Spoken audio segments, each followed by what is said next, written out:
கும்ப ராசிக்காரர்களுக்கு யோகமான மாதமாக அமையப்போகிறது.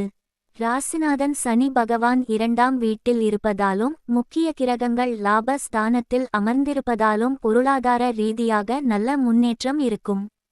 ராசிக்கு 11ஆம் வீடான லாப ஸ்தானத்தில் செவ்வாய், சுக்கிரன், புதன் மற்றும் சூரியன் என 4 கிரகங்கள் இணைந்திருப்பதால் வருமானம் பெருகும். பழைய பாக்கிகள் வசூலாகும். புதிய வீடு அல்லது கார் வாங்கும் யோகம் உண்டாகும். உத்தியோகத்தில் இருப்பவர்களுக்கு பதவி உயர்வு அல்லது சம்பள உயர்வு கிடைக்க வாய்ப்புள்ளது. தொழிலில் புதிய முதலீடுகள் செய்ய இது உகந்த நேரம். கூட்டுத்தொழில் லாபகரமாக இருக்கும்.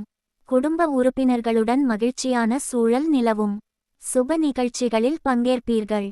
இருப்பினும் ராகு 1ஆம் வீட்டில் இருப்பதால் சில தேவையற்ற வாக்குவாதங்கள் வரலாம். பேச்சில் நிதானம் தேவை. ராசியில் ராகு அமர்ந்திருப்பதால் சிறு சிறு உடல்நலக் கோளாறுகள் அல்லது விஷக்கடி போன்ற பாதிப்புகள் ஏற்பட வாய்ப்புள்ளது. எனவே உணவிலும் ஆரோக்கியத்திலும் கவனம் தேவை. பிறருக்கு பணம் கடன் கொடுப்பதையோ அல்லது வாங்குவதையோ தவிர்ப்பது நல்லது. வாக்குவாதங்களை தவிர்த்து அமைதியை கடைபிடிப்பது உறவுகளை பலப்படுத்தும்.